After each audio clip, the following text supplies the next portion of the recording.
Okay, Boker Tov. We're learning the Rambam. Hilchot Tshuva. You have a question, Jacob? No, you're just waving. Just waving. Good morning. Okay. In the middle of a sip. That's fine. I could ask a question, but I'll save it for later. As you wish. Let's get started. I think that's a good idea. Hi, David. You doing well? Yofi. Good to see you. Thomas. I'm a bit sick too, like Mark. A little bit sick, huh? Don't know why. It's going around. The weather, especially with these stone buildings in Jerusalem. Not very well Sorta. isolated. Exactly. Insulated. Insulated. Correct. So we're going to skip. There's more here about, the reward and the punishment. I'm just debating whether we should continue on that because that's what was our topic. I think we should do it. Let's do chapter 9. It's really all one. Chapter 9. Chapter 9 has 2 halachot only. One is very long, and chapter 9 in the laws of tshuva, laws of repentance, in the Rambam. Now, so you don't even have to put in 1 and 2. It's just one long one, and then the second paragraph is on the next page. But that's it. That's all of chapter 9. Now he deals with, after he's put forth the thesis of what is the world to come, now he puts it back into the right. He said the ultimate reward that could ever be, it's beyond description even, is the world to come. But now he has to put it in context. Well, what's the days of Mashiach? What comes before that, and how does that work with the whole system of reward and punishment? That's in chapter 9. Okay, so here we go. Are you ready? Now I'll start reading a little bit quietly, not to strain my voice. If you can't hear me, Thomas, let me know. Yeah, I hear you. Now, after it is known that the reward and the good which we will acquire for observing the precepts and the way of the Lord according to what it is written in the Torah consist of life in the world to come, even as it is said, that it may be well with thee, that thou mayest prolong thy days. I guess that's the longest time forever. And that the punishment inflicted upon the wicked who abandon the righteous path described in the Torah consists of excision, karet, even as it is said, the soul shall be utterly cut off, his iniquity shall be upon him. So we know that the ultimate reward is the world to come. The ultimate punishment is being cut off from the world to come. What is this which it is written throughout the Torah? If you will hearken, you will be overtaken by thus. And if you will not hearken, you will be met with such. And all those things are in this world. For instance, plenty, famine, war, peace, government, oppression, permanency in the land, exile, success in undertakings, its failure, and other similar text in the covenant. Right, basically he's asking a question, I'll say it in my words, on the Shema. Every day in the Shema, what do we say? If you listen to the commandments, you're going to get reward. And if you don't, you're going to get punishment. What's the reward and punishment? Does it say, if you keep all the mitzvot, you're going to get the world to come? And if you don't, you're going to get excision? What does it say in the Shema? What is the reward and the punishment mentioned? The second paragraph of the Shema, to be more precisely. Vayam Shemo is how it starts. What's the content? Say it twice a day, at least. I do, but my sitter's upstairs. I know, but it should be in your mind. What does it say? If you listen to the commandments, I will give you... Reward? Yeah, what reward? The world to come. No, it doesn't say that in the Shema.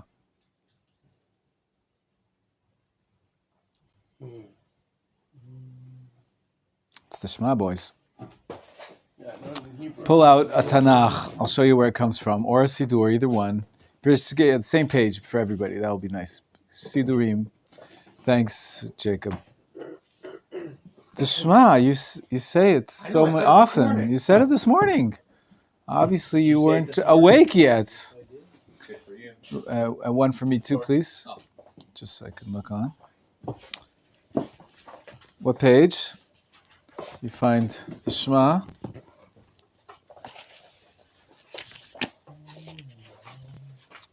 Page 160,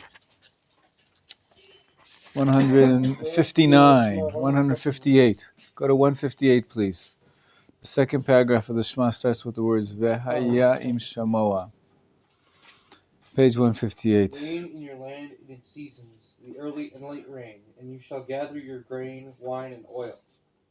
I will give grass in your field for your cattle, and you shall eat and be satisfied. Excellent. So what's the reward? Rain. Rain, and obviously rain means... Having prosperity. That's Page right. 158? Livelihood. Yes, page 158. This war, not in the world to come. In this world, exactly. And what's the punishment? And if you'll keep going, be careful lest your heart be tempted and go astray and worship other gods, then the Lord's anger will flare against you. Does it say that you're going to be cut off from the world to come? No. What does it say? He will be close to heaven, so that there will be no rain.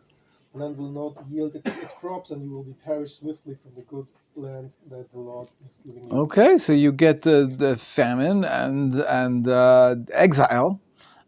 That's the punishments that the Torah speaks about explicitly. This whole thesis of the Rambam flies in the face of this passage and many other passages in the Torah where reward and punishment are promised in this world. What's the place of all that? Let's go back to the Rambam and see his answer. Okay, what's his answer? On line 7. All those things were, or at line 9, and will be true as long as we observe the precepts of the Torah. All the good of this world will overtake us. And as long as we transgress them, we will be met by those evil things described therein. He's just saying, continuing with the question. Nevertheless, neither are those good things the end of the reward for observing the commandments, nor are those evil things the end of the punishment to be inflicted upon one who violates the precepts. So, sure, those are also part of the reward and punishment, this worldly success or failure, but that's not all of it. Now, for so are these matters balanced. The Holy One, blessed be He. Everybody see where I'm reading in the middle of the page now? In the middle of the section 9? Yeah. Bestowed upon us this Torah as a tree of life. And whosoever conducts himself after the prescribed order therein, and studies to know it with a complete and upright knowledge, he acquires therewith life in the world to come. And in the measure of his works and wisdom, he obtains his acquisition. The more you work, the more you'll succeed in your endeavors. We were moreover assured in the Torah that if we will observe it in joy and out of goodness of soul and constantly meditate in its wisdom, he will detach from us all such things which prevent us from observing it. The reward here is not the end that, oh great, you'll have rain. I'm doing all this just so that I'll have rain and I'll have what to eat. What's the joke? I work so that I'll have enough money to eat. And then I eat so that I have enough energy so I can go to work. You know the cycle? Yes. So the I've been in it. So the Rambam says, no, all this prosperity that the Torah is promising us and the lack of it, it's not a goal for its own sake that you'll have, the wine and the grains and the oil. That's a means for you to continue to further your process of worshiping Hashem. He will detach from us all things which prevent us from observing it, such as sickness, war, famine, and the like. He will, in addition thereto, be bountiful unto us by giving us all good, which sustain our hands to observe the Torah, as plenty, peace, and an increase in silver and gold, so that we may be not occupied all our days in the things that are a bodily need, but instead be at leisure to study wisdom and observe the precept in order to acquire life in the world to come. Even so, it is said in the Torah, and it shall be our righteousness if we observe to do these commandments before the Lord our God, as He hath commanded us. In other words, it's in our benefit to do the commandments, not only because we're ultimately going to get the reward in the world to come, but if we get the reward in this world, we'll be able to do more of the coming close and understanding God, acquiring the knowledge. He made likewise known to us that if we will purposely abandon the Torah and busy ourselves with the vanities of the times, as the subject is spoken of, saying, but Yeshurun waxed fat and kicked, the true judge will detach from the forsakers all the good of this world which has strengthened their hands, so that they kicked.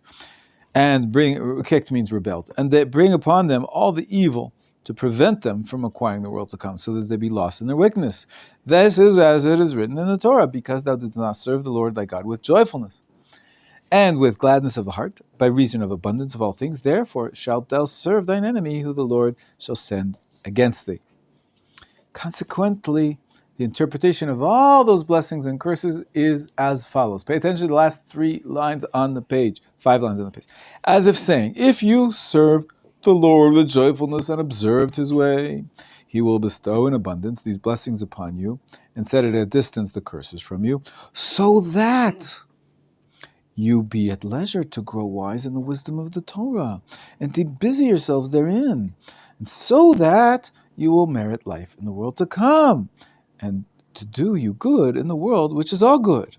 Prolong your days in the world which is unending, and you will find yourselves acquiring 2 worlds to good living in this world, which will bring to a life in the world to come. If one does not acquire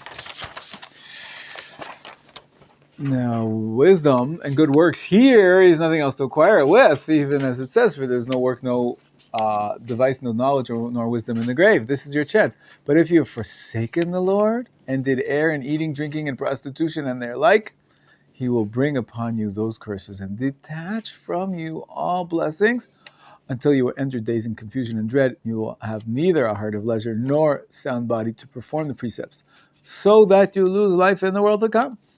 And as a consequence whereof, you will have lost 2 worlds.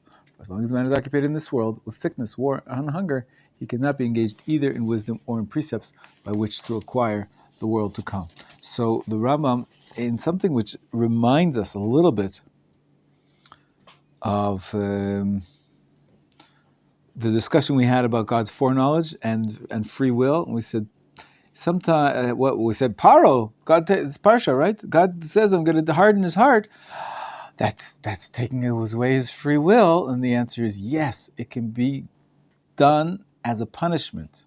So to the Rambam says here, you can get punishments in this world of not taking away your free will in this context. He's saying, but in taking away your freedom, your ability, your leisure, in order to be able to do more mitzvot and to come close to God, which is your tools, your instruments for getting the world to come. So ultimately, God can punish you in this world, which leads to your ultimate punishment in the world to come, or the lack of thereof. Okay? So this is the Rambam's explanation. It's a little bit complex. There's 2 types of reward and punishment. The ultimate reward and punishment remains, as the Rambam said in the previous chapter, the world to come. Ultimate good, which lasts forever, closeness to God. Sitting around that table with the crown on your heads. Remember that? Gold seats, right? Not the nosebleeds. As close as you can get. That's it. Courtside. That's ultimately the best. But also, some of the reward can be given to you in this world, what is that? Conditions for you to improve your works and your deeds and your understanding of God, even in this world, which is the time you have to act. So it's like the genie. You rub the lantern, out comes the genie. When you're a kid, right? And he says, "You get 3 wishes." What does every kid know? That wish number 1 is for ice cream. Wish number 2 is and wish number 3 is for 3 more wishes, right? It says, that's what the Rambam is saying. What the Torah is promising you, the grain and the wine and the oil, the grain and the wine and the oil, it's not for the grain and the wine and the oil. The grain and the wine and the oil, that's the 3 more wishes. That enables you to have more time to worship God, which brings you to a larger portion of the world to come. And the opposite, of course, is, as I said, in the punishment, God could prevent you from those conditions which allow you to serve God.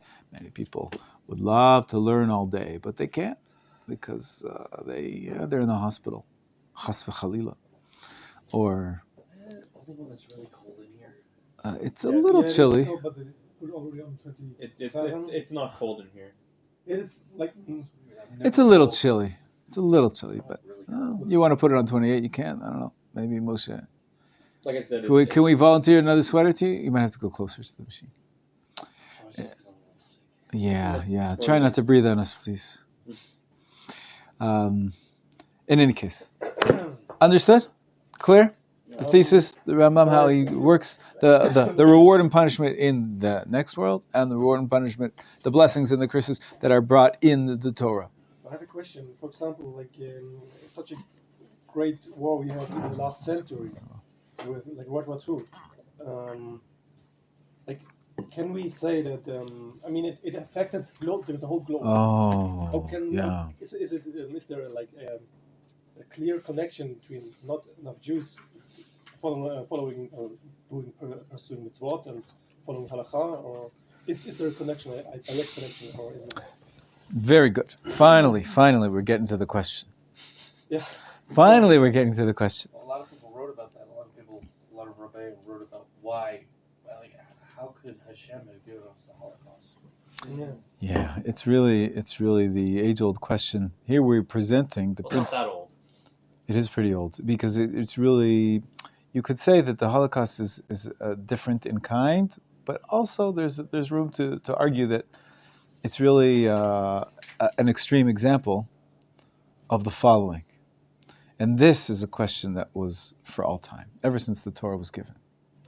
Torah, we're learning the fundamentals, principles of faith, right? We're saying reward and punishment. It's one of the 13. It's one of the 3 even, right? If you remember the Sefer Ikarim. It's such a basic principle in the Torah, and that's why the Rambam declares that we all have free will, because otherwise how can you reward you for your actions or punish you for your bad actions if you're it's all determined from above. So this whole system of reward and punishment, wait a minute. David opened his eyes and he said, I don't see that happening. That's all good theory. It's consistent. I see, okay, we have free will, and therefore there's reward and punishment. But I see so many good people, bad things happen to them. So many bad people, and good things happen to them. There's things which seem to be almost, and maybe that's a more direct to your question. It's just another version of the same question, though. This world war. It's totally irrelevant whether you're good or bad. You were caught in the war. If you grow up then, if you lived then, this has nothing to do with what you did. So you're caught in somebody else's reward and punishment even. It's so complicated to actually apply the theory to real life. It seems like it smashes to smithereens. This theory, we don't see it being borne out in this world. That's essentially, I think, the big question. Maybe David was going towards that. And so the Rambam's analysis that we just read helps somewhat, because he said that there's 2 parts of the reward and punishment. The reward and the punishment for this world is really just means to an end. So you could say, well, that crumbled for whatever historical reasons, or that we don't see it. But still, in the future world to come, not future, but in the other parallel universe called the world to come, that concept of those who are close to God live forever in eternal bliss, seeing the divine presence, that could still, we don't find any contradiction to that. Whereas once you expand the concepts of reward and punishment, it's hard to contradict them because they're not anything that you can see in this world. But what about still these 2 parts of the reward? The Rambam said the major part of the reward, the world to come versus karet, that we can't bring evidence for or against it, really. But what about the blessings and the curses in the Torah? What about the second component, the this worldly reward and punishment, which we just read in the Shema, and we say it every day, and we so many verses about how if you do the good things, you'll get the wine, the grain, and the oil. What about that? That doesn't seem to be true. Doesn't seem to be borne out in our experience, our life experience. What's the answer to that, boys?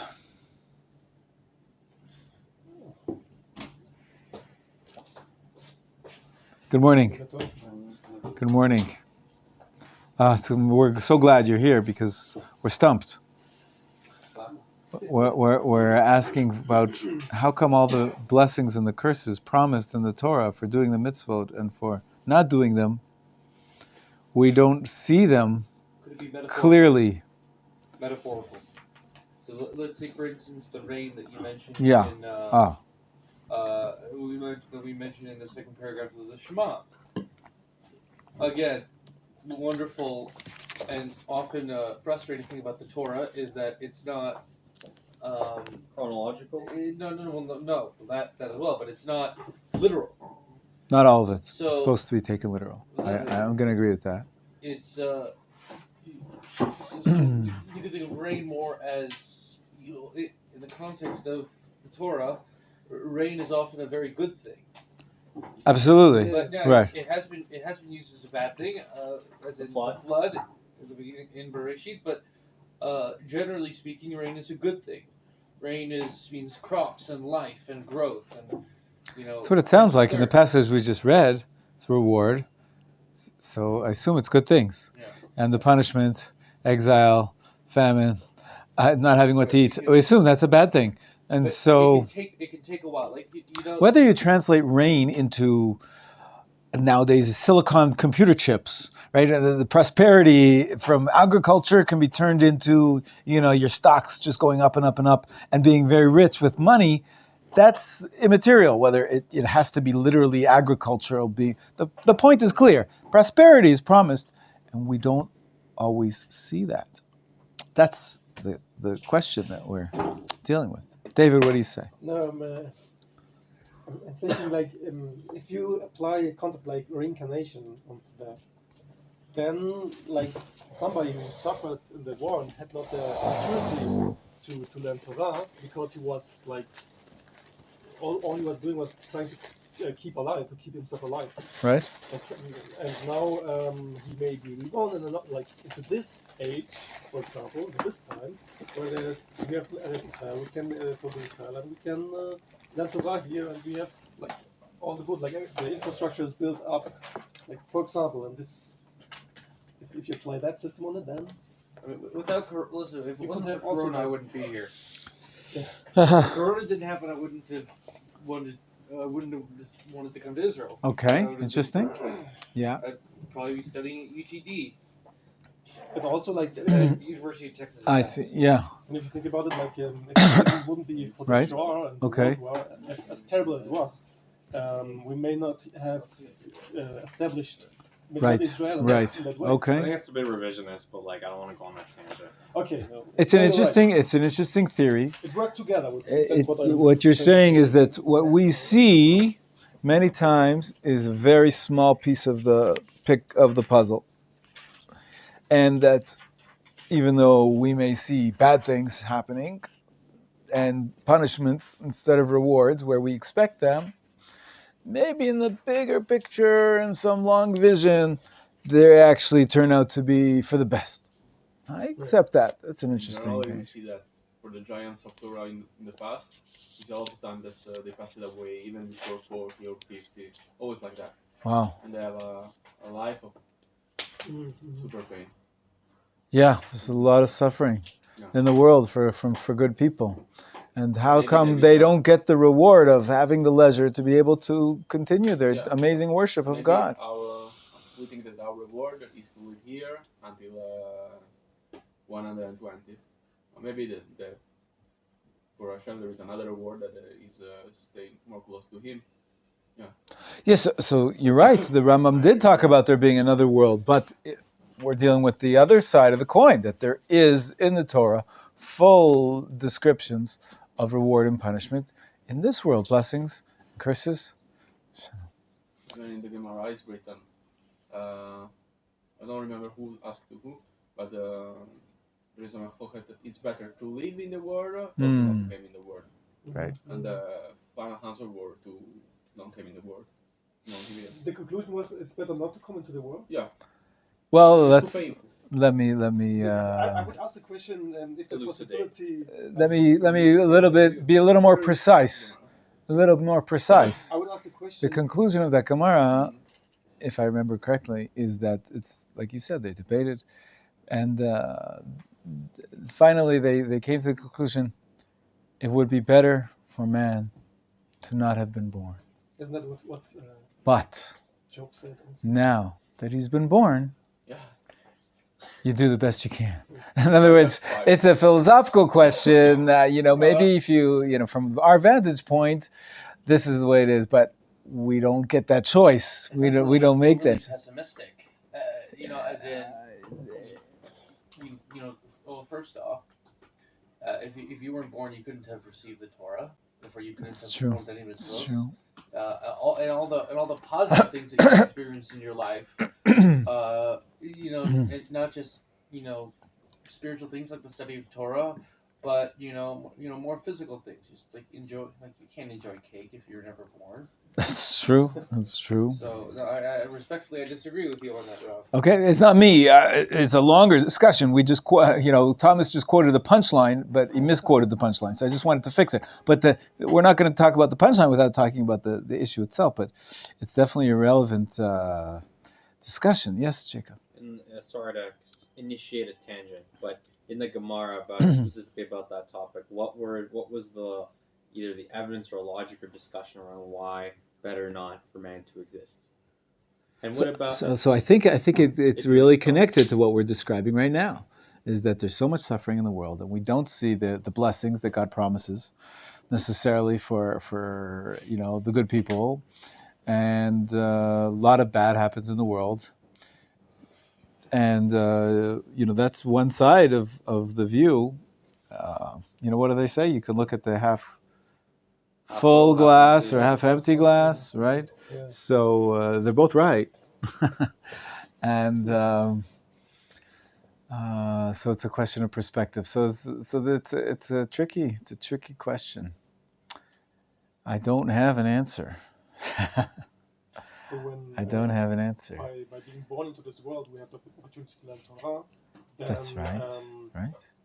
We have the And to do chance, mitzvot we have and the chance to elevate ourselves. Absolutely, exactly. That's the point. That's sort of what the Kohelet says at the end of the Ecclesiastes. Sof davar kol ishma. He goes through the vanity of this world and in many different realms, as I think I mentioned yesterday. In the end of the day, he says, there's nothing new in this world, but above the skies, in the spiritual realm, there's a lot that we can accomplish. And I'll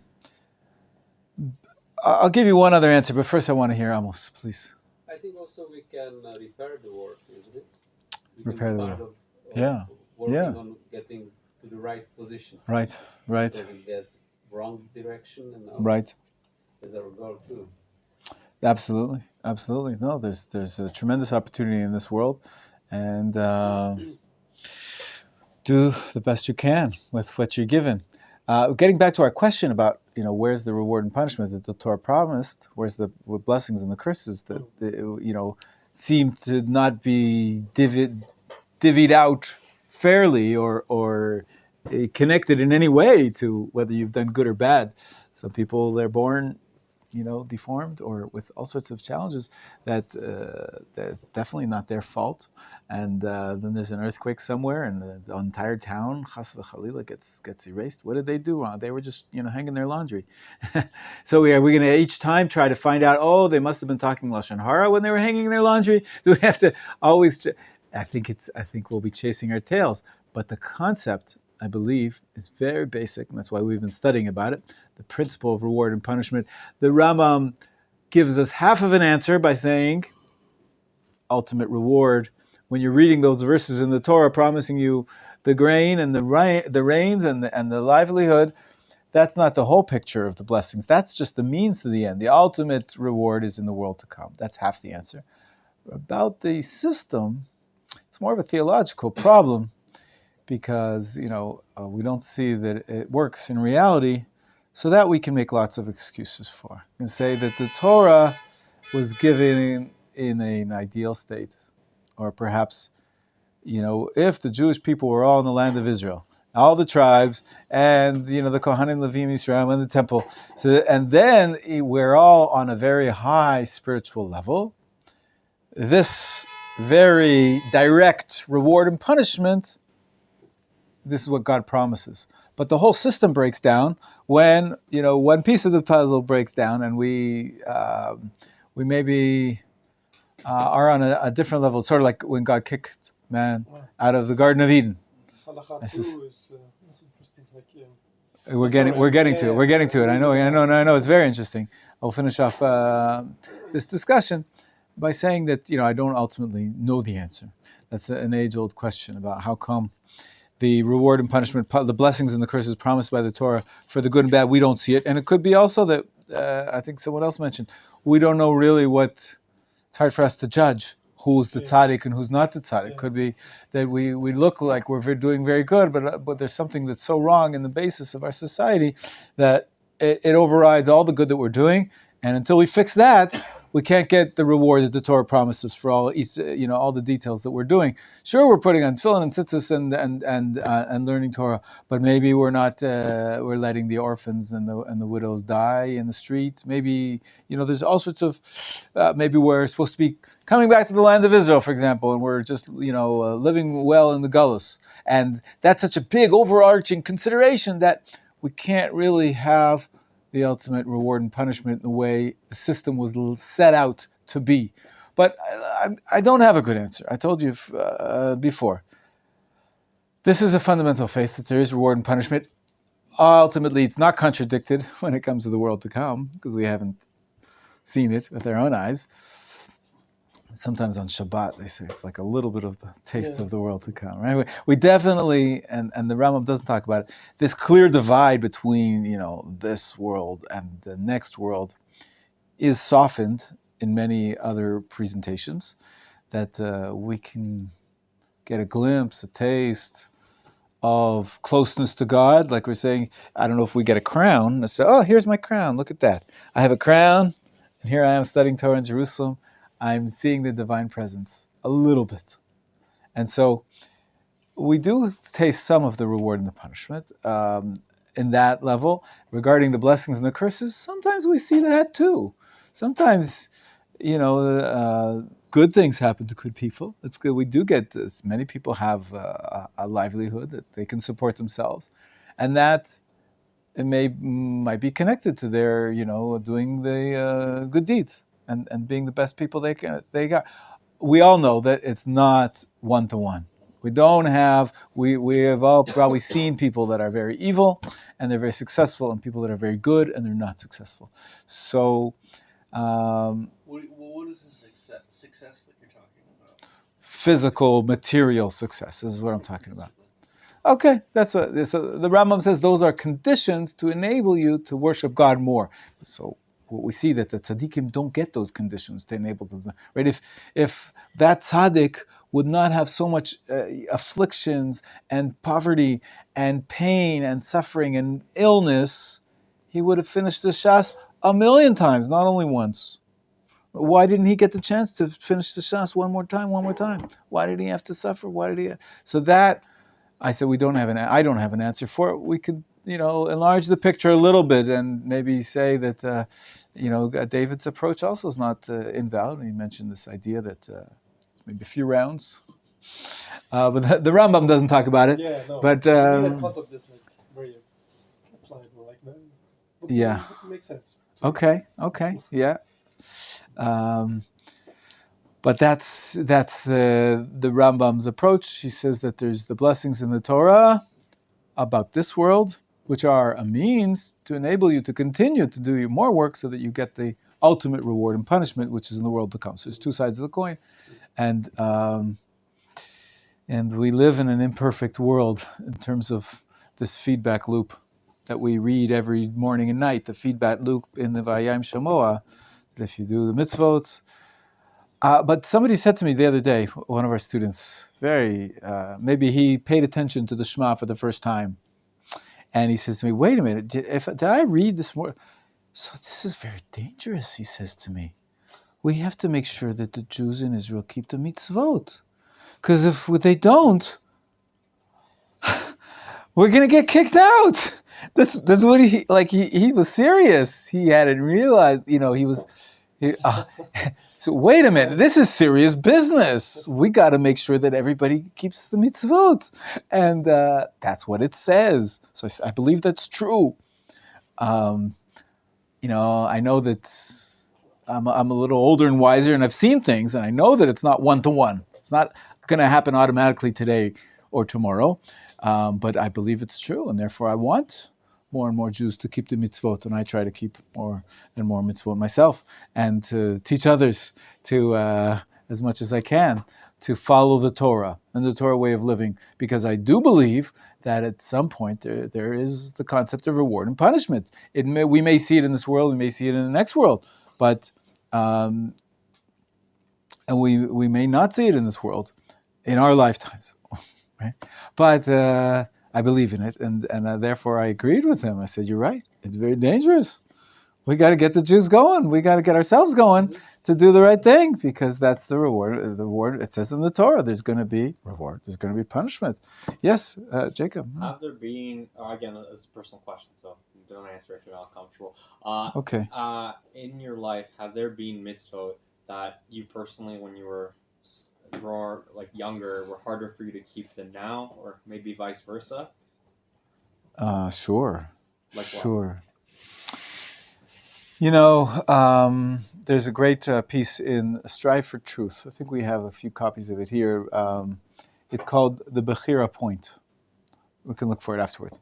The Bighira Point, he describes it as follows. He says, so you have a challenge.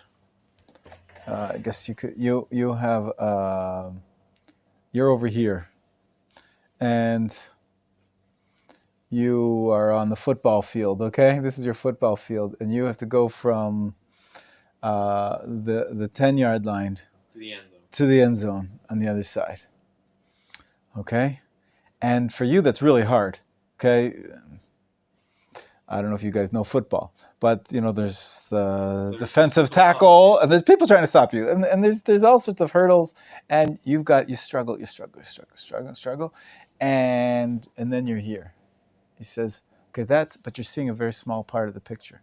You succeeded, and getting that far was very hard, and you succeeded.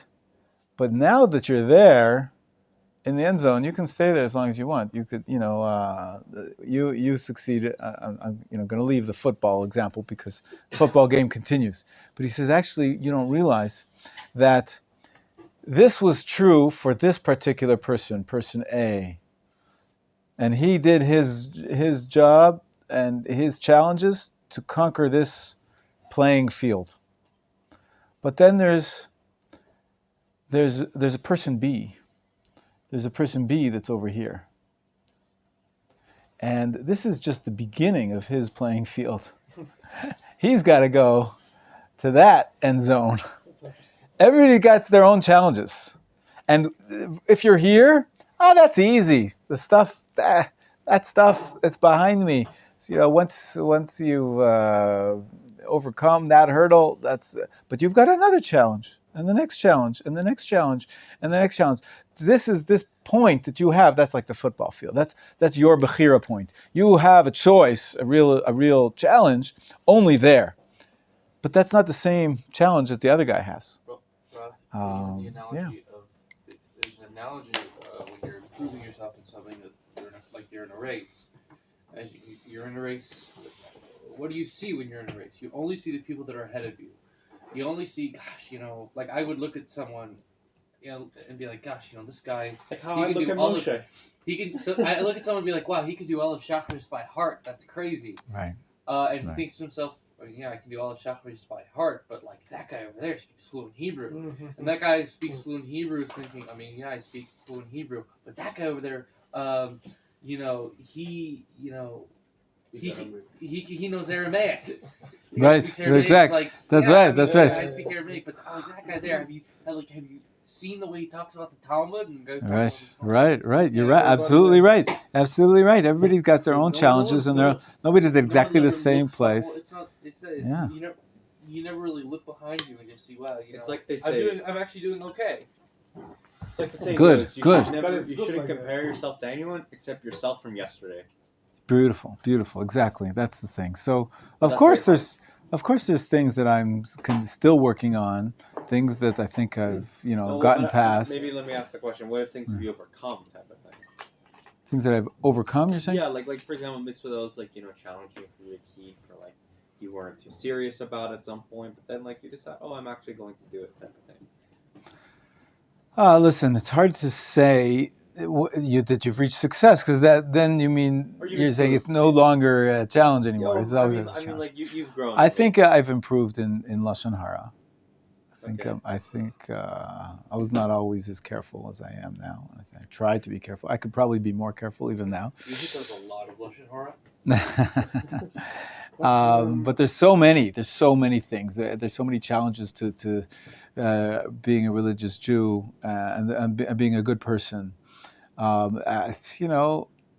Sensitivity to my loved ones, the way I spoke to my mother and my father. I'm not always proud of what I did. I'm trying to improve on that and be better at it all the time. The way I relate to my sister.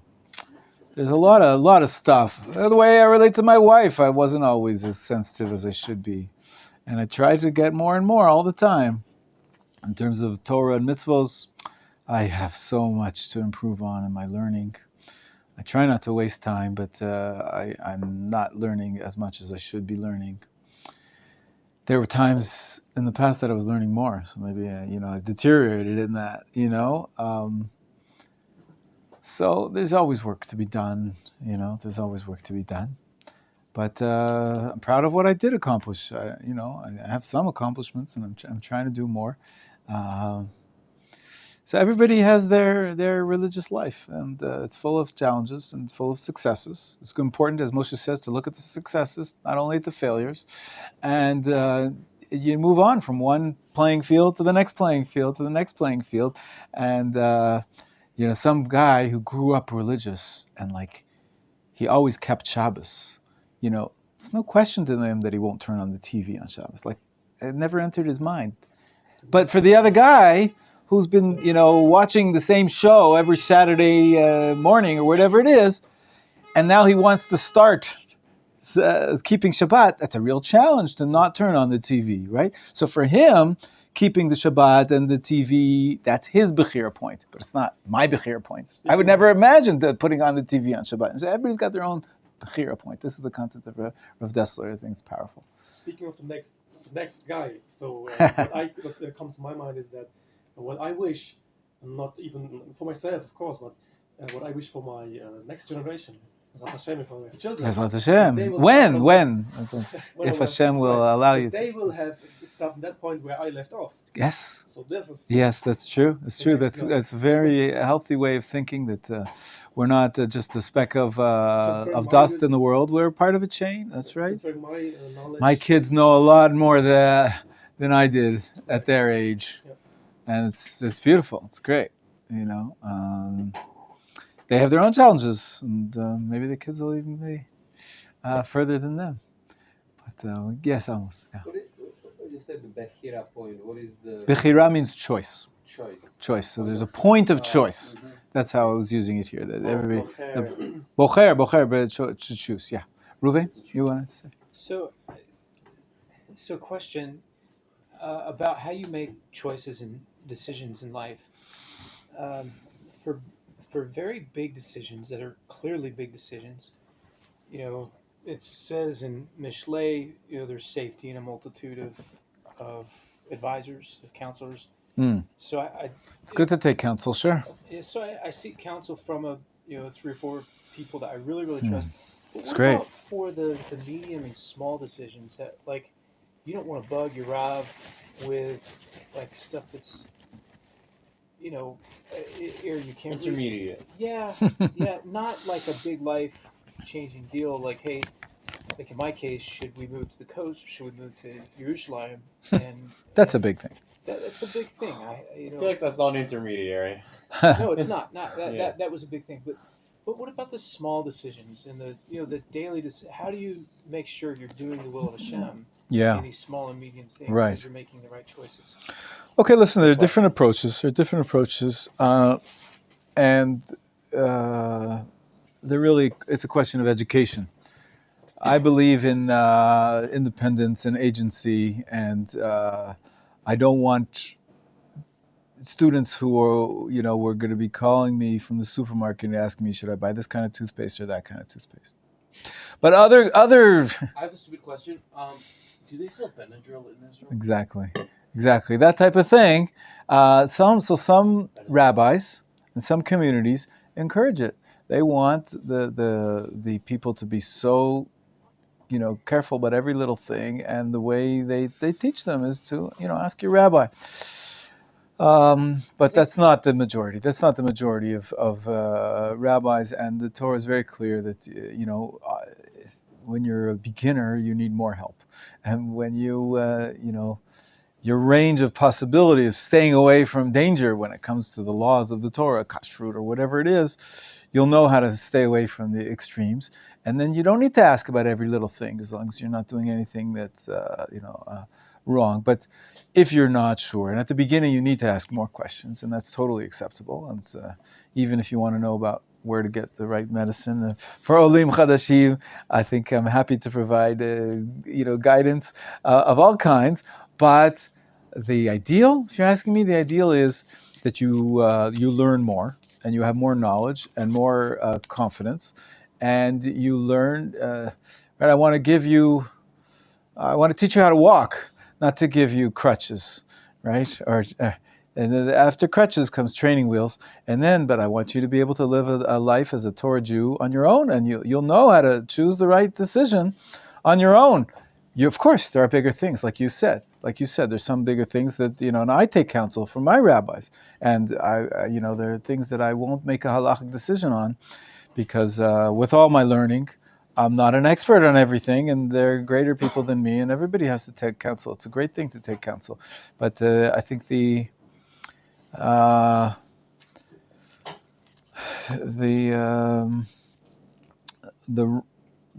goal that we're looking for ultimately is as much independence as possible in daily life, and because you increase your knowledge about life and about Torah and your understanding of the values of the Torah, you could make your own decisions, and you're supposed to make your own decisions.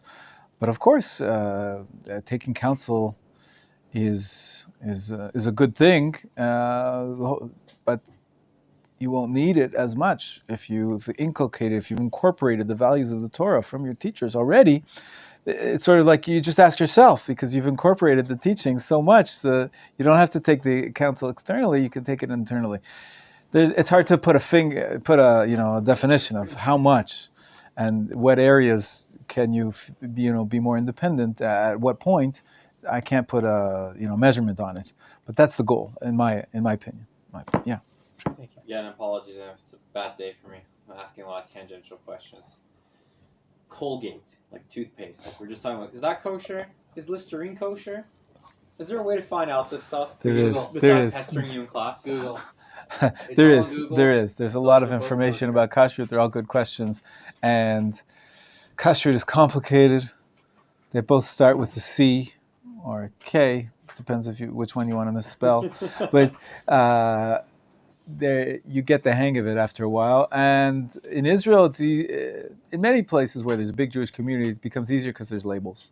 Look for the labels. Labels should say kosher on it. You're good to go. Doesn't say, you stay away. That's the simple rule of thumb. When you're not in a big Jewish community and there's no labels, then you have to be a little smarter. You have to understand, how to read the ingredients, and it's very complicated in today's, food industry. And so, what toothpaste do you use? Almost all the toothpaste that you'll find in the supermarket today have a kosher symbol. Before, I don't think there is a non-kosher toothpaste. Both toothpastes are vegan. Cool. I don't know. Okay. But almost all the toothpaste you have here in Israel have a kosher symbol. Okay. So, good. Okay, we're ready to move on and do halacha bet of chapter 9, because this is really a critical one in Machon Meir. Machon Meir loves this paragraph. Chapter 9, halacha 2. It starts off, I can give you the whole packet if you like. Oh, sure. Thank you. Yeah. So it's the second last page. just before chapter 10 starts, there's a paragraph that starts with the words, because of this. Okay? Jacob, go ahead. Because of this, all Israel and their prophets and their scholars crave for the Messianic era, so that they may rest up from tyrannical government, which do not give them the tranquility to study Torah and observe the precepts as they ought to, and so that they may find the peacefulness of mind to increase wisdom in order to acquire life in the world to come. For in those days knowledge and wisdom and truth will increase, even as it is said, for the earth shall be full of knowledge of the Lord. And it is said again, and they shall teach no more every man his neighbor and every man his brother.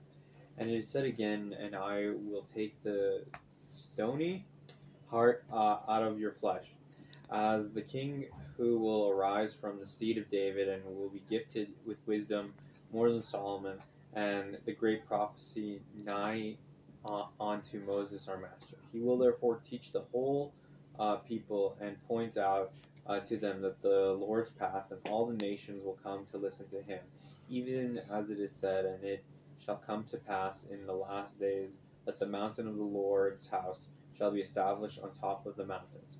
Nevertheless, the end of the whole reward and the last good, which is neither interruption nor diminution,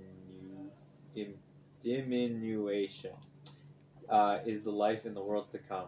As for the Messianic era, it is in this world, and the world goes on after its fashion, save that Israel will again have a government. Indeed, the ancient sages have long said there is no difference between this world and the Messianic era, save alone in the oppression of God. Okay, so here it is. The last two lines is what everybody here knows off by heart in Machon Meir. When people come and ask you, well, you're so excited about Israel's redemption. What redemption? We don't have the King Mashiach. We don't have the temple. What is the response? As for the Messianic era, the world goes on after its fashion, save only that Israel will again have a government. In other words, we are living in the era of the Mashiach because we have a Jewish government. In the past, what's the difference between the non-Mashiach time, the pre-Mashiach time, and Mashiach time? The Rambam says very clearly, it's based on the Talmud, he says that before Mashiach's time, we are subjugated by the nations, and therefore we don't have the freedom to worship. We don't have the freedom to serve God, the tranquility to study Torah. In the era of Mashiach, we will have our own government, and therefore we won't have anybody oppressing us, forcing us not to study Torah, and we'll be allowed to have the tranquility and observe the precepts, and especially if the Messianic era develops, as he described in the verses, that, this king, there'll be so much Torah knowledge, nobody has to teach his brother because everybody knows all the Torah. The earth shall be full of the knowledge of the Lord. The king will be so gifted with prophecy. So then, there'll be so much. That's all the end result of the Messianic era, the full completion of the Messianic era, but it all revolves on the principle that he described before. The blessings of the Torah are to give us more opportunity to be close to God, to study the Torah, to keep the precepts in tranquility. And that way, he says, the Messianic era, it's just a stepping stone for the ultimate good. The ultimate reward is in the world to come. That's the line. There's no difference between this world and the Messianic era. This world meaning, history, and the Messianic era, save alone in the oppression of government. And here we are not oppressed by a foreign government. We're oppressed by our own government, but that's another problem. By the way, the Jewish people have to get ourselves together to have a good kind of government that's conducive to. It's very much better than being oppressed under the czarist regime, which or At least we're oppressing we talked ourselves. about that's right. The fact that we have a government means that we have more ability to be ourselves. Now, we as Jewish people haven't concluded what it means to be ourselves. We haven't figured out that we should be studying Torah and teaching each other and being full of wisdom and getting prophecy. But this is the way the Rama puts it together, and he says that there's two sides to the coin, we said, right? One side of the coin of the reward is the world to come. The other side of the coin is the blessings God promises in this world. He says, Mashiach time is the extension of that side of the coin. It's the ultimate coming to fruition of the best of the blessings in this world is the times of Mashiach. In that times of Mashiach, there'll be so much blessings that we'll be able to worship God freely. And that's ultimately the best blessing, because that is what's going to get you to the flip side, to the world to come. Okay, so it fits in with what the Rambam was saying, even though he didn't talk about Mashiach until now. There's more about Mashiach, as we mentioned, in the book of Kings, not in the book of Kings in the Bible. The book of Kings in the last book of the Rambam, of the 14 books of the Rambam. We saw it inside. You wrote a book named Kings. His book is called Kings, yes. Wow. Kings and Their Wars, actually, is the complete name. Okay. The Laws of Kings and Their Wars. It's the last 14th book of the Rambam. Hilchot Melachim Milchamotehem. That's right. So there's more about Mashiach there. Here he's just mentioning it because it's part of his explanation about the blessings and the curses in this world. And he's saying the Messianic era, that's the most blessings possible, because we'll be able to be free to worship God, ultimately leading to the other side of the blessings, which is the other side of the reward, which is in the world to come. Okay? Chapter 10, tomorrow morning, in my opinion, is the most beautiful chapter in the entire 1,000 chapters of the Rambam. That's why I brought it here. That's exciting. It is. The conclusion of It's the last. It's the last of the laws of Tshuva, and it's the last of the book of Maddah, the book of knowledge. Yeah, okay. It's the last, ultimate chapter of the first book of the Rambam's 14 books, and that's what we're going to cover tomorrow. Beautiful, beautiful chapter. You feel free to learn it ahead of time, and we're going to discuss it and see what we can do. Looking forward to it. Looking forward to it as well. Yes, Amos. That means that, as I understand it, that all what he writes together was what he learned from Gemara and Everything else, yes, that correct. means about Messiah. He will then Also, share the that's sources right. From this. That's correct. That's correct. Yeah, this comes from Ketubot, and each passage here has its sources, and all of the commentaries ever since have been putting in the footnotes that the Rambam left out and saying, where did he get this and where did he get that from in the Talmud and all the sources. Yeah. Rambam just gives you it without any sources. But as for better and for worse, it is what it is. Beautiful to try to put together this concept of reward and punishment and how the world to come and this world and the Messiah's era, we're starting in the right direction here. Bezrat Hashem, to be continued. Okay? See you later today. See you soon. Moshe, you're taking care of that? Thanks.